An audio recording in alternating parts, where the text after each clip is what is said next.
সিরাজগঞ্জের শাহজাদপুরে পানি উন্নয়ন বোর্ডের বালু অবৈধভাবে বিক্রি বন্ধে যৌথ বাহিনীর একটি অভিযান পরিচালিত হয়েছে। এ সময় বালু বিক্রির দায়ে আলমাস প্রামাণিক নামের একজনকে আটক করা হয়। এছাড়া 4টি ট্রাক ও একটি ভেকু মেশিন জব্দ করা হয়। বুধবার দুপুর 1টায় শাহজাদপুর উপজেলার বাজিয়ারপাড়ায় সেনাবাহিনী ও পুলিশের সমন্বয়ে যৌথ বাহিনীর এই অভিযান পরিচালনা করে।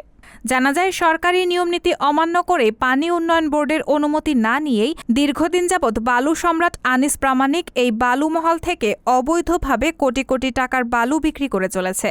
খবর পেয়ে সেনাবাহিনীর উল্লাপাড়া ক্যাম্প কমান্ডার মেজর রেদোয়ানের নেতৃত্বে যৌথ বাহিনী সেখানে অভিযান চালায়। এ সময় থানার উপপরিদর্শক শরীফুল ইসলামের নেতৃত্বে পুলিশের একটি দল উপস্থিত ছিল। যৌথ বাহিনীর উপস্থিতি টের পেয়ে বালু কাটা ও পরিবহনে জড়িতরা পালিয়ে যায়। পরে বালু বিক্রির কোনো বৈধ কাগজপত্র না দেখাতে পারায় মূল অভিযুক্ত আনিস প্রামাণিকের ভাই আলমাস প্রামাণিককে আটক করা হয়। সেই সাথে বালু পরিবহন কাজে ব্যবহৃত 4টি ট্রাক ও একটি ভেকু মেশিন জব্দ করা হয়। পরে ঘটনাস্থলে উপস্থিত হয় সহকারী কমিশনার মোহাম্মদ মুশফিকুর রহমান। রাহানা মুন, সবার কথা।